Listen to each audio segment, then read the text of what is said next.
Hello and welcome once again to the Wrestling Inc. podcast. I'm Glenn Rubenstein, joined once again by Raj Giri, Wrestling Inc.'s own, to discuss SmackDown Live for September 27th, 2016. Raj, how's it going? Good to see you on a Wednesday show. Yeah, good to see you. How's it going with you? Things are going well, man. Nice, tight, and fast SmackDown Live last night. Things really, I think, flew by at a very quick pace. A lot of storytelling going on during the episode. To start with, your big picture thoughts on SmackDown Live. I just think SmackDown has such a big advantage over Raw right now, just because it is 2 hours. It doesn't feel long. There were things on this show I didn't think were that good. I thought we'll get into it, but the Orton stuff I thought was just terrible. It's not my cup of tea. I'm sure I know some people enjoyed it, but I was never bored, and the pacing was great, and it never felt like it dragged. So I thought it was a good show. Yeah, I mean, it really moves by fast with a 2 hour runtime, with commercials. I mean, it definitely just flies by some weeks, whereas Raw seems like it drags on, especially into that third hour. Let's start with that. That was a real running theme throughout the show last night with what happened with Randy Orton and Bray Wyatt.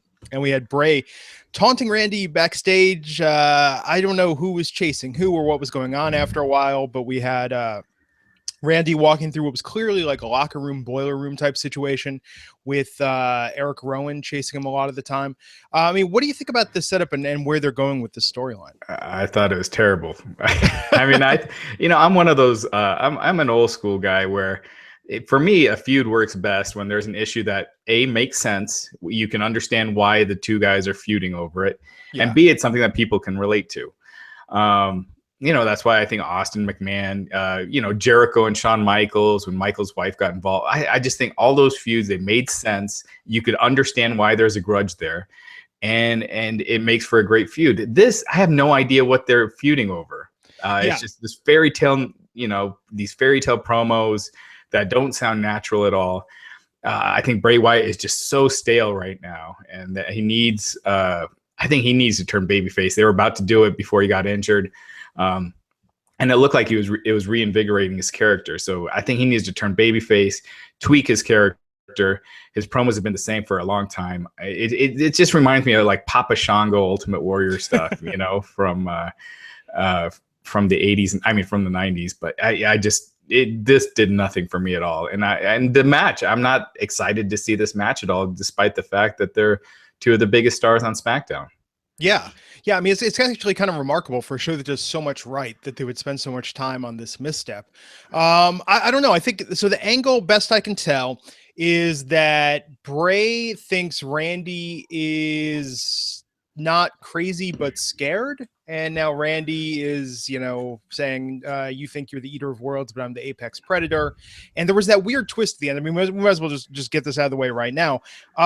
This went on throughout the night. I definitely do not think it's worth having it go on throughout our podcast today. So at the end, people were speculating online, was that a glitch at the end where we had, ultimately they chase, they do this little cat and mouse, almost like scavenger hunt with clues going through there. Randy comes across the sheep mask at the end and puts it on. And then people were speculating that it was a glitch when it then cut to video of Bray at the end after it looked like Randy had taken Bray out. Even the commentary on that. Now, JBL, I'm not sure if he was sober or maybe this just, he wasn't paying attention for most of it. But even he, after that, was like, I'm not sure what just happened there. People seem very confused by the ending to this. Yeah, it seemed like a production glitch to me. It seemed like it was supposed to end when Orton was, they were doing that whole bit. It reminded me of the Ultimate Warrior Jake Roberts angle where he was putting him in a coffin and, to overcome his fear of the Undertaker. Was that kind of thing. But I thought it was a production glitch because it seemed very awkward there once they cut to Bray and then they cut away. It just seemed like something went wrong. So it was weird. Yeah, that whole thing. If it makes you excited to see them wrestle, then it worked for some. It's doing nothing for me. Yeah, I don't get it. I mean, I know they have to do something with them, but I don't think this is the right thing.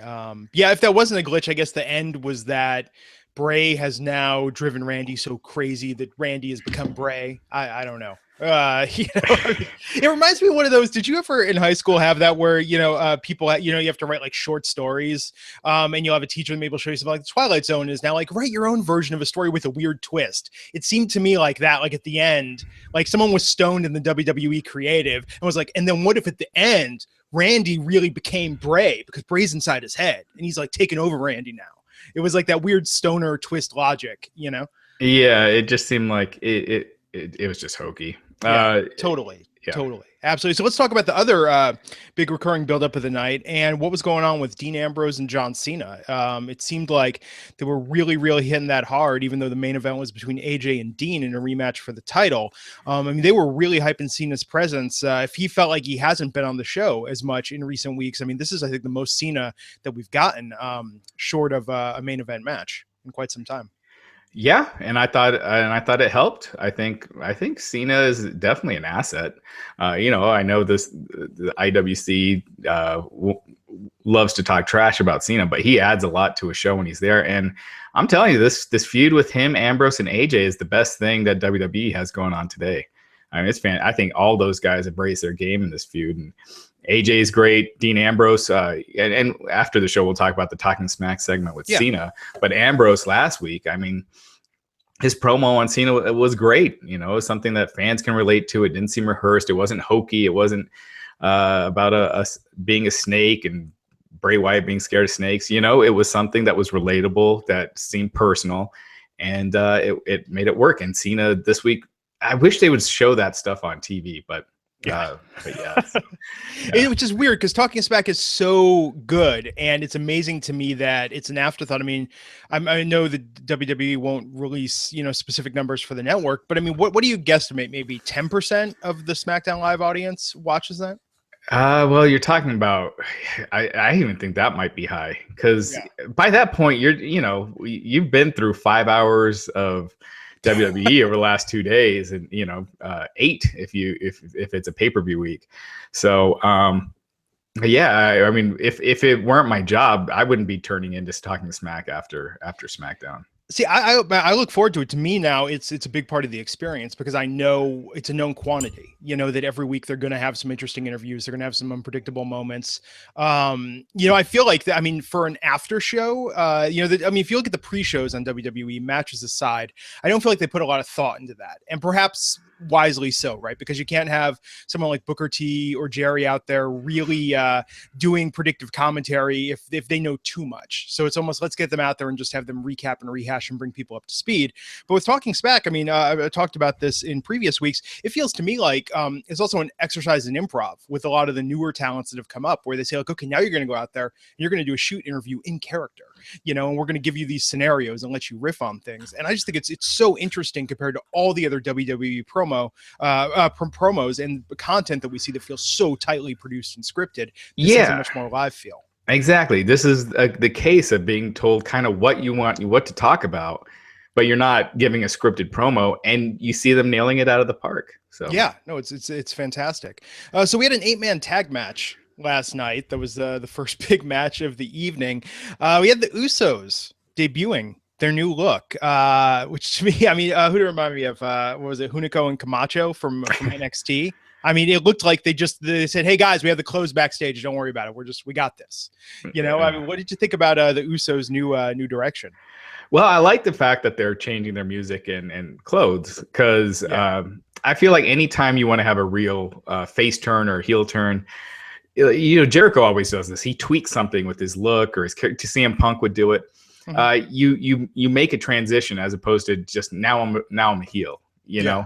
So I like that they changed their look, but I don't like the look. I think they could come up with something a little more. I like them being edgier, but I just don't think that is it yet. Hopefully they keep tweaking it.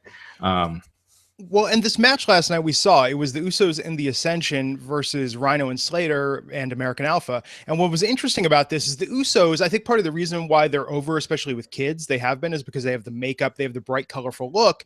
But we've seen now, and we saw this last night continue with the Ascension will change up their makeup, will do different things that really, gives them that over the top characteristic and over the top look. That's not always what we're accustomed to seeing from them. So it was strange to me that the Usos, similarly over the top characters, just came out in the equivalent of street clothes. It was very understated.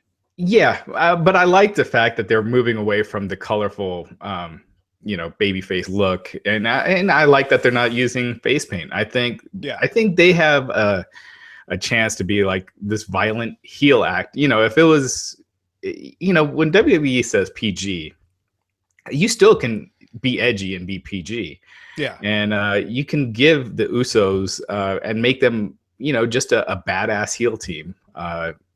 Without giving them face paint and stuff like that. So that's where I'd like to see their characters going. They have that intensity when they're heels, that look like they mean what they're saying. So I think they could definitely go in that direction. As for the Ascension, they need to change their look, in my opinion, because anytime they have the face paint, it just screams, jobber Road Warriors.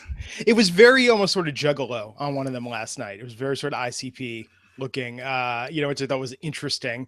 We love to see, ICP, WWE's raiding the legends, bringing back all the people that were short. Not just the legends, the part-timers, the jobbers, the gimmicks. ICP, I'm sure, would love to step back into a WWE ring. That would be a feud with the Ascension right there. Well, it might be better than SmackDown, though. That's got Monday Night Raw written all over it. So we did have the Usos in the Ascension win. We still had the Usos attacking Gable's leg, really keeping that angle going. I mean, to me, this was just sort of a standard match of how we reconfigure the tag teams and, reestablish the faces are faces, the heels are heels. Do you think Slater and Rhino are gonna, at No Mercy? I mean, did you predict they're gonna drop the belts to the Usos, and how are their prospects, in your opinion, after that pay-per-view? I do. I think there's a limited, if they don't drop it here, they'll drop it at the next pay-per-view. I think there's just a limited shelf life to Slater and Rhino. Mm-hmm. Part of Slater's big thing was the chase, getting the contract. He just feels like he's lost steam since then, and since they won the tag titles. So I'd like to see them go another month with it. Maybe have the Usos, it's a SmackDown pay-per-view. Have the Usos just violently attack them, get DQ'd, and it leads to a match at Survivor Series. But I wouldn't do the title change just yet, but I could see them doing it just because I feel like Slater and Rhino have lost steam. Yeah. And I think you're absolutely right. I mean, the WWE, by and large, is much better about the journey than they are the destination. And you always have the problem of so he won. What do you do now? Right. Yeah. I mean, you look at guys that have left. You look at Damien Sandow, who's getting super over. And once he got there and they did the big, they split him off from Miz, they had no idea what to do after that. Stardust, they built up this Cody Rhodes changing his, this losing streak, and he becomes Stardust. And then once he got there, he became a job guy. So yeah, they can come up with entertaining storylines to get sympathy on a character or people to like a character, but don't know where to go from that if they don't see him on a certain level. Yeah. Well, it's tough too, right? I mean, when you think about all the great sports movies, you think about all the great stories, it is entirely about the journey and not the destination. And once they're there, it's very tough. You can have somebody that can fall off and then has to get it back, but someone just sort of maintaining their title and having a triumphant reign, that's not necessarily as interesting. Yeah, but WWE often never gets to the destination either. Ziggler splitting from the Miz, not the destination. That's kind of midpoint. That should be midpoint of the story, and then who did I say? I meant Sandow. That should have been the midpoint, and then it ends with something for Sandow, and then seeing where it goes from there. Yeah, WWE storytelling. It's, in my opinion, it's at the weakest point it's been since the 90s. Yeah. Well, that's part of the issue also with weekly TV, right? I mean, if you look at the great TV of this era, and you look at a lot of the cable series that we're accustomed, that are so praised. I mean, the Breaking Bads, the Mad Men's, and even on down. I'm talking anything you see that's on cable. They've written, shot, edited almost the entire season before the first episode even airs. So they have a set endpoint, they have set middle points, and they have a set beginning. And once they're on that path, they can't change it. But when you have, like a network series, it's 22 episodes. When you have something like this that can be rewritten the day of, and oftentimes is. That's the problem, is they can just drop these dangling threads of plot based on their whim. You know, if Vince McMahon one week says, nah, I don't think Sandow, you know, they can just cut it out. Yeah, the problem is there are it feels like there are hardly any storylines that have a great build up with a great payoff. Yeah. And, you know, I mentioned this the other day. I can't remember last time they had one. You know, Daniel Bryan winning at WrestleMania 30 might be considered one, but that was purely by accident as well. It was because CM Punk left and Batista didn't get over, so they scrambled to find a backup. But where they purposely created the storyline that the fans got behind and there was a great payoff, it's been a long time.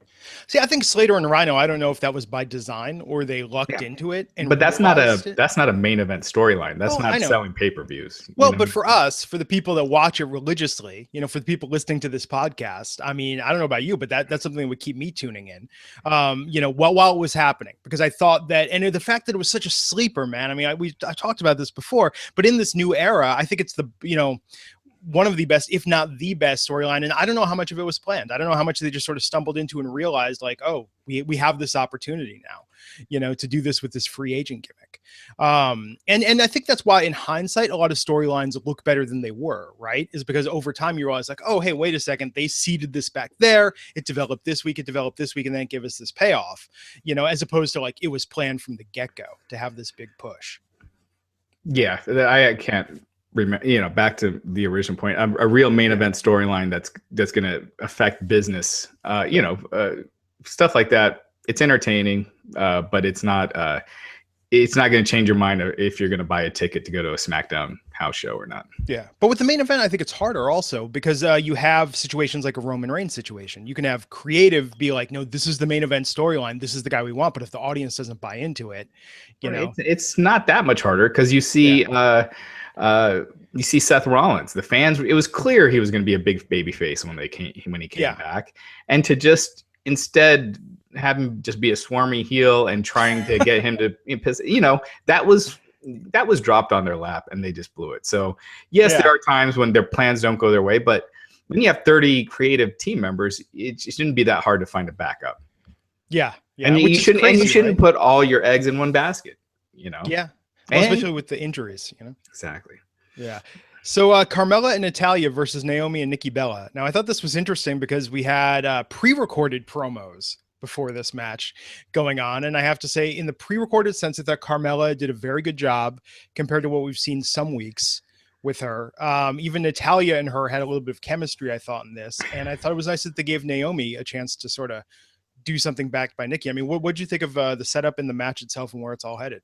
I think we're gonna have to disagree again. I think those inset promos are just so scripted that they're just not organic at all. They just come across as almost like one of those before you know promos where you can tell it's just like not natural at all, and you know they get to their end. But Carmella, I think she needs to turn it down a notch. You know, I know for a successful character, they say you got to turn it up 10 times or whatever. But Carmella, she just feels like she's acting. And she is. I mean, she absolutely is. She's sure, but so is everyone. Is everyone. But Enzo is acting, but he doesn't feel like he's playing a character when you're watching him. He feels like that's the guy.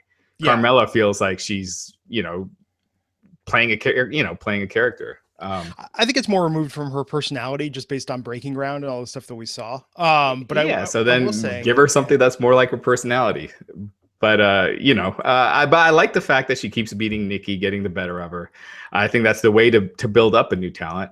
Yeah. And I'd like to see them go all the way with it and have Carmella beat Nikki on the pay-per-view. So, well, it seems like they're building up to that, although they dropped that this week, right? So last week, Daniel Bryan on Talking Smack teased it. It seemed like it was set up to do a no DQ match between them and No Mercy. I think that was an accident on Daniel Bryan's part. I don't think that was because I was talking to a guy last week and they said that there was not a plan to do that. So I think that was just Daniel Bryan just talking, and it got kind of picked up. I think it makes a lot of sense, especially with how they've done the storyline, with all the run-ins, with all the early starts. I mean, no DQ. I mean, it's a stipulation. It's a story bullet point. I mean, what do you think is the controversy of doing that in a women's match? I would say that you lead to that. Like their first match, I don't think should be a no DQ. Have something happen where it really necessitates a no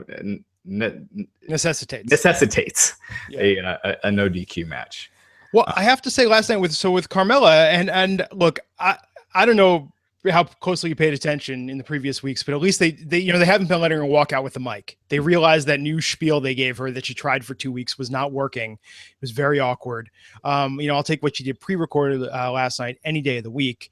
But what I thought was really, really interesting, and I'm surprised that they did this because, and it's a little detail like this, but I think it undercuts one of her hooks.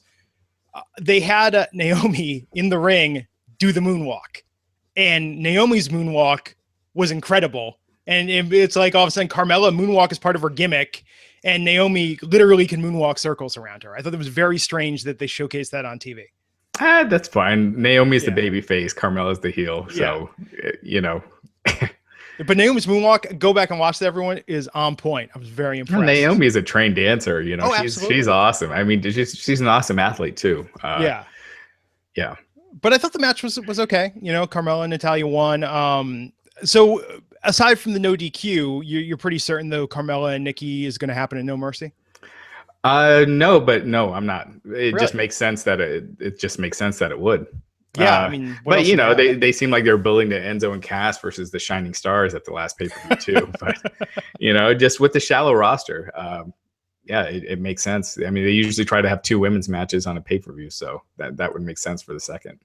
Yeah, so let's talk about what I think a lot of people pointed out is sort of the segment of the evening. We had The Miz in his hometown, Cleveland, now also Dolph Ziggler from Cleveland as well. And The Miz came out, looked like, hometown hero returns, but then turned on the audience and got a lot of heat there pretty easily. It seemed like, and he kept in character, which was great, even when people were referencing like his dad's business with the chant. I thought that was great how the Miz was able to keep doing that. But then Dolph came out and it got really emotional real quick and really, really raised the stakes. So what's happening now is leading up to No Mercy. It looks like Dolph is going to have a rematch for the IC belt against the Miz, but if Dolph loses, that he's quitting the WWE. I saw online that his contract might actually be up. I mean, do you think there's any sort of backstage detail that's influencing this storyline, or you think this is just the way that they're going to put the belt on Dolph? I'll have to look into that. I thought Dolph just re-signed last year, but I'll double check on that. But this was one of those cases where up until the end of the promo, I was like, man, this is what's wrong with so many of the baby faces in WWE is the heel is just burying the guy. And then Dolph ends by saying, crying and saying he wants a rematch. But once he put that career step on it, it just turned the whole thing around, I thought. And I thought Miz was great in this segment. I thought this segment was great. I mean, this is probably the second most anticipated match for me, on the pay-per-view, because adding that career step, and if Dolph is leaving, there's so many times. How many times has John Cena been fired? But it does seem like they mean the step when they say no NXT, no Raw. It adds a lot of intrigue to the match. I mean, the logic would say that Ziggler's going to finally win the Intercontinental title. He was scheduled to win it at Backlash, and then it changed like the last weekend. So I wonder if they just wanted to continue it for another pay-per-view. But I thought this was great. I thought Miz was awesome. I thought the video package was really good. It made Miz look more like a star. And Ziggler's promo, he's a little whiny, but it was passionate, and he got the job done. Yeah, and that's the thing. I think it was verging over into whiny territory, and then he made the career stipulation, and then it was like, okay, this is now on a whole other level. Yeah, exactly. That the whole end of once the career stip was added, it turned the whole thing around. I don't think we talked about this because you haven't been on Wednesdays in a while, but Backlash, man, I loved that match they had there with the Miz and Dolph. I thought that, in my mind, that was the match of that pay-per-view. Yeah, I can't think of anything that was better. It was underrated. Yeah, just so good. So good to see the Miz wrestling in a completely different style. Great storytelling. Now with this, I guess there was speculation a few weeks ago about the No Mercy. It could be a steel cage match. They could do something to make it a little more interesting. Do you think they're going to just ban Maurice from ringside? Or do you think it's just going to be a standard match? I think that this is enough. Yeah. I think the career step is enough. If you're going to add a gimmick like a steel cage, you add it to something else, because this match is just what you got now is more than enough. Yeah, so we got a lot more to talk about this week. What's going on with Alexa and Becky, teasing more about what's going on with Kurt Hawkins, and of course the main event of Dean Ambrose versus AJ Styles, and everything that happened on Talking Smack. But first, I want to and TNA and TNA. What's going on there? That could be where Dolph Ziggler is headed. That could be the out, right? I doubt that. But let's talk for a second about DDP Yoga. Now, you've heard us talk about it here on the Wrestling Inc. podcast. The DDP Yoga has changed countless lives, and many of the past and current roster have benefited immensely from it. We're talking about guys like Jake Roberts, Scott Hall, Chris Jericho, Mick Foley, Goldust. They all swear by DDP Yoga.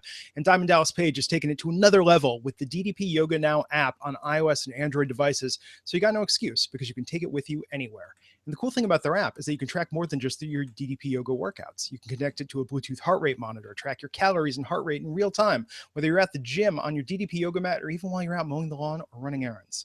All the fitness tracking features, including pain tracking, measurements, progress photos, and more, are completely free in the DDP Yoga Now app. And DDP Yoga Now subscribers won't get tired of doing the same workouts, because they've added completely new DDP Yoga 2.0 workouts, weekly live workouts from the DDP Yoga Performance Center, and motivational messages every Monday from DDP himself. DDP even hosts his own cooking show on the app, showing you how to make healthy food taste amazing. And for a limited time, you can get the DDP Yoga DVDs for 15% off, plus 3 months of full access to the DDP Yoga Now app. Head on over to ddpyoga.com/wrestling inc. Stop procrastinating and get started now. ddpyoga.com/wrestling inc. And we thank them for sponsoring the podcast. So, with Becky and Alexa, I thought it was really interesting that they had Becky come out and start to do her entrance. They didn't even announce or show somebody else in the ring. I mean, I love when they don't even bother the extra detail of pretense of making it seem like a real match is about to happen. Like Becky just coming out and doing her entrance, and then Alexa just attacks her. Oh, that match that never was, that match that could have been. We were left to wonder, what was Becky going into the ring for? Yeah, and if they just added a little more detail to something like that. Like if they had someone else come out before, make it look like there's an actual match going to happen. It just makes the whole thing seem more real, but it was good. I wish they would hire Paul Heyman as a producer, because I think he could do so much with Carmella and Alexa Bliss and actually so many of the stars on in WWE. The Vaudevillains, if they were in ECW, Paul Heyman would have made that gimmick just like, they want to take it back old school, but they're super violent or something, not like a comical, 1920s gimmick. So I really wish they'd get Heyman, because when I see Alexa Bliss, I see a ton of potential and something that Heyman could really do a lot with there. Yeah, it was more amped up from her last night. I like that we saw her more aggressive towards Becky and sort of slamming her on the ramp, doing the thing with the belt, the "you don't deserve this." I like that they're fleshing it out a bit more, but yeah, I feel like this feud elevates Alexa, but it's just tough when you have Becky. I think one of the few WWE superstars who actually has an acting background and that experience, that's tough to compete with. And I think Alexa is holding her own, but I really, like you said, I would love to see her do a little more with the character and sort of elevate it just beyond the look, because I feel like they've given her a great look now that's resonating with the fans. But I like the character, but I think it's sort of an undercurrent, this idea that, she was like a gymnastics dance pageant kid grown up. I think that's actually a really good character that they're not taking to its fullest potential. Yeah, I just think there's they're kind of doing a lot of the same stuff with Carmella and Nikki Bella. I just don't see. I wish there was more of a personal reason why Alexa is going after Becky Lynch. They do that storyline where they had Becky Lynch saying I wasn't supposed to be here, and Neville and all these guys keep saying that, which I don't think resonates anymore, because what does that mean? You weren't supposed to be here, anyone can be a wrestler. Anyone can, it's not like, I don't know. It's just a weird thing that they do too often. And I I think they can make something personal in here, like something personal from their NXT days, or just find something interesting to add to just Alexa Bliss blindly attacking Becky Lynch and wanting her title. Yeah, I don't know. I mean, but when I think about it, I've had friends and I've known people that have these rivalries with people that are over very little things. And I think the WWE has done that a lot. And I think in this, I think there is something in there. I just don't think they've quite stumbled onto it yet. I liked Becky's promo last week. I thought that was the most personal and heartfelt she's done yet. On Talking Smack last night, they mentioned her injury, which I think this is the first time we've seen that acknowledged this much front and center in a Becky storyline. The injury that kept her out of wrestling for, what was it, like 8 years? I mean, a very, very long amount of time. So yeah, I think the thread is there. They're just trying to find it at this point, and hopefully they get to it before No Mercy. But let's talk for a second. Speaking of dangling threads, Kurt Hawkins, do you have any insight as to what the hell is going on there? Insight as what? Well, because we've seen this tease now for 2 months, and they've said he's going to be on next week. They've said that a couple times, and then this was like, oh, next week he's going to have an announcement. Yeah, I think next week his announcement is that he'll wrestle on the No Mercy pre-show or something. Yeah, I mean, when you're given a campy comedy gimmick, there's a very limited shelf life, and you just see it over and over, and that's where I see this going. I don't know. This is the most forced, man. I mean, just in terms of, and at first they kind of did it tongue in cheek, right? I mean, they were showing the Chuck Norris facts with Kurt Hawkins. They were building him up kind of credible, and then they put him on camera, and it was like bootleg Dalton Castle. I mean, this was just like a bad version of sort of the wink and a nod, sort of playful jokester. Yeah, none of these when you're over gimmicky, none of them do it for me because it's all that campy comedy. Yeah. So we'll see how that goes. What's going up there? So we had more, build up backstage with AJ Styles and the build up to his main event match, and then the match itself with John Cena on commentary. So what did you think about Ambrose versus Styles? What did you think about them having Styles retain the belt because of a Cena distraction on Dean? Yeah, it was a little, I thought the finish was a little hokey, but I liked it.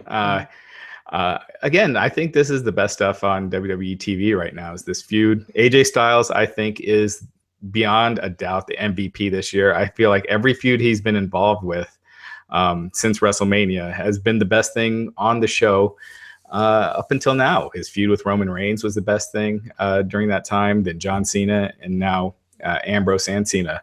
So, yeah, I thought the match was good. Ambrose, I think, hasn't looked as great in the ring lately, but I thought it's funny. I feel like almost since that Steve Austin podcast, he hasn't looked as good as he did before that. So I don't know if something from that got in his mind or it's just coincidence. But what's the backstage word that you've heard? I mean, there's been rumors online about Ambrose, as the champ, wasn't drawing as much, that it wasn't working out kind of how the WWE creative envisioned it, and that's why they made the switch to Styles. Well, I don't think Ambrose was never really supposed to be that champion. That all was because Reigns got suspended and they needed to, they squandered to come up with something else. But from people I've talked to, and again, when people say someone has backstage heat, there's one thing when it's like with everyone, and then there's another when it's just a few people here and there. But I haven't heard much with a big reason with Ambrose losing the title, other than just it just keeps the storyline going. And Ambrose's champ wasn't that interesting. This is a lot more interesting right now. Yeah, and so I mean, let's talk about that in terms of the angle. So Cena predicting they're gonna save him tying Ric Flair's record. That's not gonna happen in No Mercy. I think it is. He's really, yeah. He's gonna tie Ric Flair's record and then go take time off to American. Yeah, because he's booked for Survivor Series. Why would he be booked for the next pay-per-view if he's not in a title match? If he's just on just another regular match, why even bother? So see, I think he's been losing so much. I think he wins and then drops the title at Survivor Series. See, I think with Cena being added to the main event, I think an Ambrose versus AJ Styles rematch would have been enough for No Mercy. But I think that, they saw the numbers Backlash did. Supposedly ticket sales were really down for Backlash. They had to work really hard to fill that arena. I think they added Cena to the main event as a triple threat, just as a means to stoke ticket sales and get interest up. I don't think so. I think this was the plan. Cena, has been booked for SmackDown shows until mid-October, and I don't think they had any intention of him feuding with anyone else. So I think this is where he was supposed to be. Whether it was supposed to be him and AJ as opposed to him, AJ and Ambrose, that easily could have changed. But I think Cena does make it more interesting being in that main event. I just feel like Ambrose versus AJ Styles, just between them, there's just not enough there. And I think Cena adds that. Yeah, that'll be interesting. I'm excited. I will be at that pay-per-view live watching it all happen, perhaps when Cena ties the record. And if Cena doesn't do it at No Mercy, he'll be doing it at Survivor Series. See, I think that's a WrestleMania moment right there. I mean, I know WrestleMania doesn't need that, but I think that's something you save for one of the big... You could do him breaking the record at WrestleMania. Yeah, that's true. That's true. You could, I guess tying is just, because it hasn't happened yet. Once we tie, breaking will be an even bigger story. Yeah. Interesting. I don't know. I don't know which way it goes. I do like Dean, though. I think Dean not as the champ is more interesting than Dean as the champ. Kind of like we were saying, I don't think they knew what to do with this character. AJ just becoming like this monster dick as the champ, I think works really well. And I don't think that really suited Dean. Yeah, I agree. Yeah. So let's just quickly talk about Talking Smack. So Becky came on. I thought was fantastic in character, talked about her motivations. And again, talked about that injury that took her out of wrestling for so many years. Cena came on and I thought was just really great. What was his line about Dean Ambrose? About how Dean Ambrose thinks that I'm a part-timer, and thinks that I'm not serious about it. And the difference is John Cena doesn't think about Dean Ambrose. Yeah, exactly. And he's like, Dean Ambrose said Ambrose and Cena don't like each other. He's like, that's not correct. Ambrose doesn't like John Cena. John Cena doesn't care about Dean Ambrose. Yeah, this was just an amazing promo. Cena showing like he's just one of the best, if not the best in the biz. He just tore into Ambrose. He just rebutted everything Ambrose said last week. And again, that's why I think Cena's going to be winning the title. People are pointing out that he's leaving in mid-October. Yes, he is. But he's wrestling at Survivor Series. So there's a reason that he's booked for the November pay-per-view. And it's not like they don't, that there isn't a precedent of them putting a belt on someone who's not working live events and TVs. They did with Triple H, Brock Lesnar. So I see them going with Cena and then going from there. But man, if you haven't seen it, you got the WWE Network, check it out. That promo was awesome.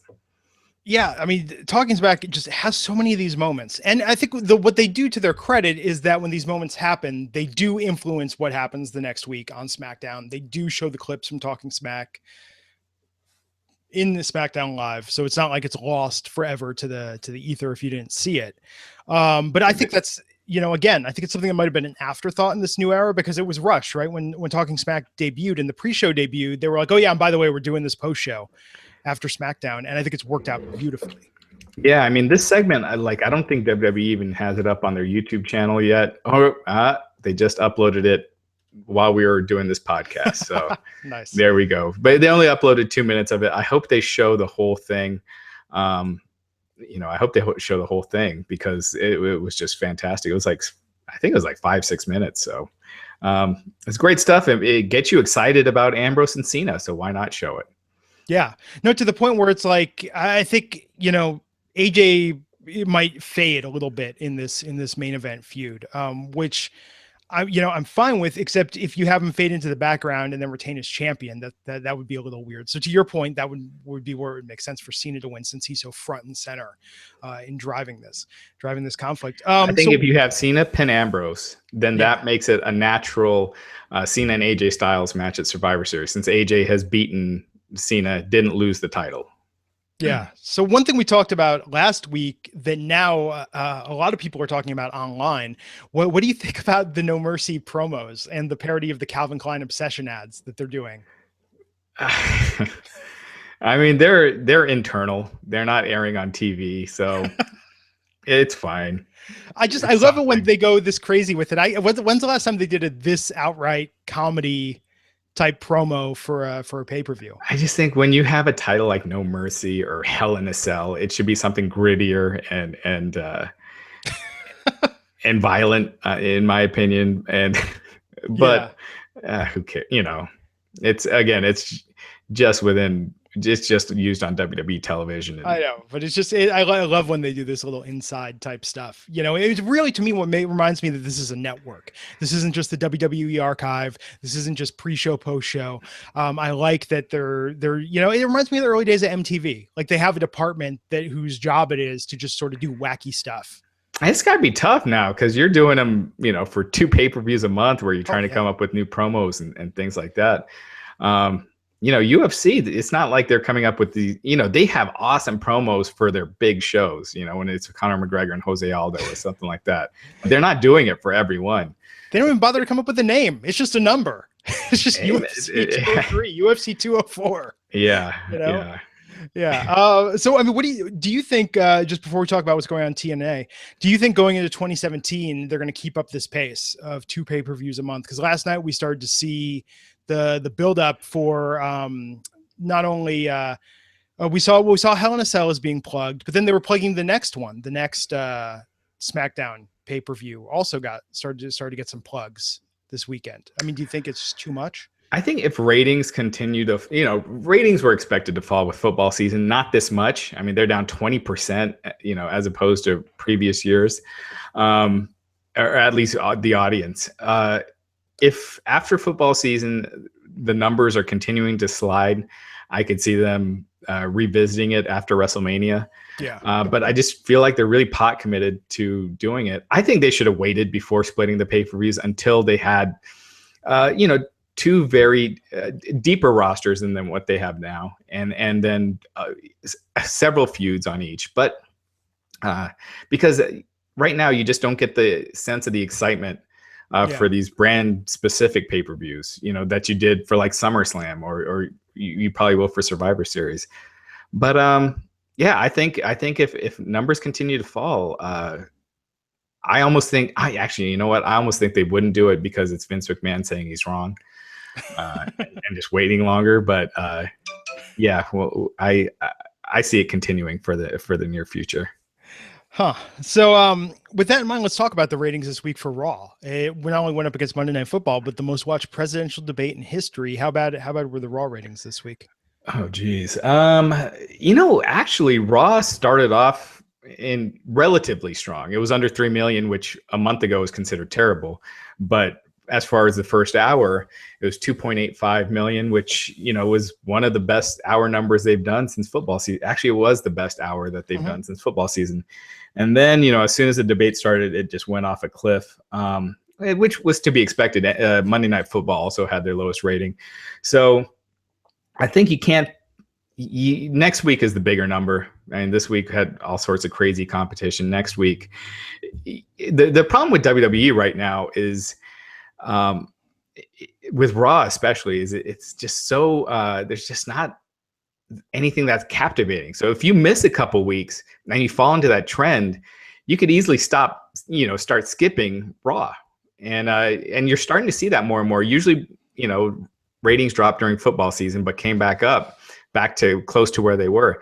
Now they're not really coming back up that much, and if a lot of people skip one week and they don't really come back the next because there's nothing really driving their interest, you know, we'll see. But again, I think this week was an aberration because of the competition. It hurt Monday Night Football too.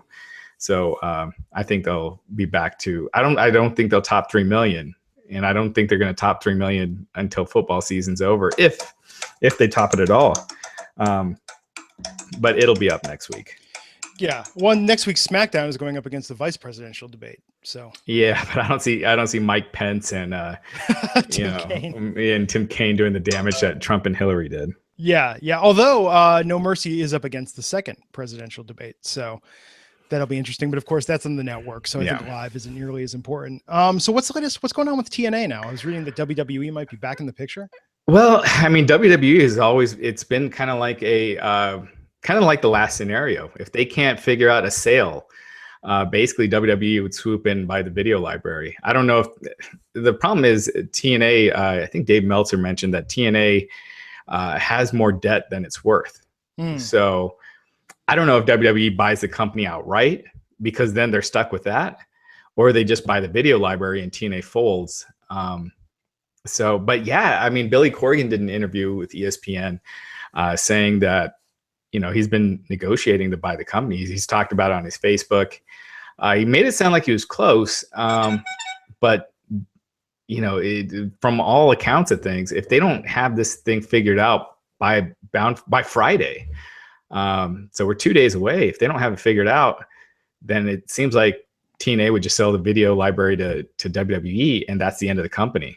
Wow. So for TNA to survive, basically, it seems like Billy Corgan or one of the other interested buyers will have to put together a deal to get it within the next couple of days. And then I'm sure they've been working on it, but I mean, it's crunch time. I don't know if they can't fund, you know, Bound for Glory. I don't know if there's any coming back from that. So yeah. Well, that's the thing. I mean, because I mean, what would the WWE even want? I mean, yeah, there's nothing there for them beyond the video library. Maybe they take the TV contract and put NXT on. But that's no. I don't think they want that TV contract. I think it would just be the video library, and even that, they paid $2 million for WCW's video library, and you know how much stuff was on that. So I'm guessing if I had to pick what they pay for it, I'd say like $500,000. $20 gift certificate to the Olive Garden. Yeah. I'd say $500,000 for that video library, but probably not much more. Yeah, that's insane. Well, it's just crazy now because Cody Rhodes is on TNA now. I mean, Sandow has been on TNA. You know, ever since the final deletion, it's been getting. It seemed like things were going in the right direction. So it's just well, they'd have their pick of the talent, you know, and they could really deepen their rosters if they got, you know, like you said, Matt and Jeff Hardy, Lashley, James Storm, you know, EC3, all these guys, just adding four top TNA guys to Raw, 4 top TNA guys to SmackDown, and all of a sudden you have a much deeper roster. But the problem is that you've seen with like Matt Hardy and Jeff Hardy, they don't want that schedule.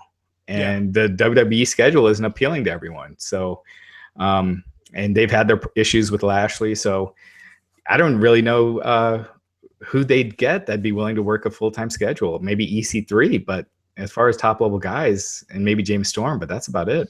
Yeah, with the Hardys, I mean, come on, if you're willing to come film at your house or compound, I mean, you can't beat that. You don't even have to go anywhere. Man, Matt Hardy is just genius right now.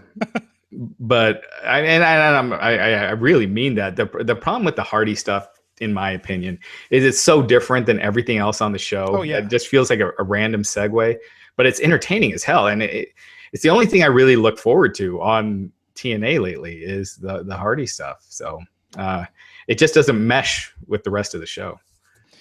Yeah, well, I'll be curious to see what happens. I think what you're saying with talent, I think if the WWE wanted that talent, I think they could have them. I don't think anyone would have a problem just walking away from TNA, given where it's at. What are they going to do? Sue them? Right, but they had James Storm. James Storm left, so it's like they're not willing to put the money and. Well, that was poor timing with NXT. Also, didn't James Storm say in an interview it was like he showed up and it was good, and then everyone else showed up and he was like, "What am I getting myself into here?" Well, ultimately, what it came down to was what he was offered, and he just had a much better deal with TNA. Yeah. Cool, man. So anything else going on this week that we should touch on? Anything people should look forward to on the Wrestling Inc. website? TNA is the big story. We got to keep our eye on that because, man, TNA has just felt like it's been dying for a while, but you don't want to see it die. You know, you always hold out hope that they could turn things around, like maybe new ownership, change the name, give it a new look and feel, change how it's presented. Don't be WWE light. I keep hoping for something, and it's never happened. Hopefully it happens. Hopefully Billy Corgan can get something done. Hopefully they upgrade, get a better TV deal. Hopefully, hopefully Spike will look at him again with Dixie Carter out of the picture. Yeah. Because one thing that kills me with TNA is that I don't think they're broadcasting HD almost anywhere, or very, very few markets, if that. It's on SD and in the wrong aspect ratio on my cable. Yeah, so it feels like you're watching public access TV. Absolutely. That's a very apt comparison. I've seen high school wrestling with better production values than how TNA is presented on my cable system. It just seems like if they upgrade their production a little bit, tweak their storylines and how they present wrestling. They've got a talented roster. I'd love to see them. I'd like to see a version, I guess it would be like a version 3 or version 4, but something new. And Ring of Honor is in no shape to try and acquire, merge. Well, it seemed like Sinclair, I mean, they've said this in the past that it would be more about the TV deal, but I don't know what they gained from a Pop TV deal. It'd be more their international clearances and getting the India TV deal, which, that's good for them. I don't know how much it's worth. I don't think it's worth $1 million, but it's definitely worth something. Cool, man. We'll keep following Wrestling Inc. for all the latest updates on the TNA story. Absolutely. And hopefully they change the name and just go with Impact Wrestling. I'd like to see Impact Championship Wrestling, or all major leagues for the most part have 3 letters, and NFL, NBA, and other than NASCAR. There's some exceptions, but post Attitude Era, they were like, I got it, man. TNA Wrestling, total nonstop action. Get it? TNA. Yeah, as soon as no one takes it seriously right off the bat because of the name. So yeah, you can't even. Yeah, it's hard to even discuss with people because of that. Cool, man. Well, thanks to everyone for joining us for this edition of the Wrestling Inc. podcast. Raj and myself are going to be here on Wednesdays, and we're going to have guests working with us in the coming weeks, rotating in to talk what they think about SmackDown Live. Of course, on Mondays at 11 p.m. Eastern time, we are here every week, Raj, myself, and Matt Morgan, to talk about Monday Night Raw. If you like the show, subscribe on iTunes, subscribe on YouTube, leave us a comment, leave us a rating, and you can follow both Raj and myself on Twitter. Check out our info in the show notes. Raj, any final thoughts? Also, guys, start leaving your questions in the comment section again. We're going to start doing the questions again on Wednesdays. So starting next week, enter your questions and we'll take them at the end of the show. Cool, man. Well, thanks again to everyone for joining us. I'm Glenn Rubenstein, and I'll see you back here on the Wrestling Inc. podcast. Take care.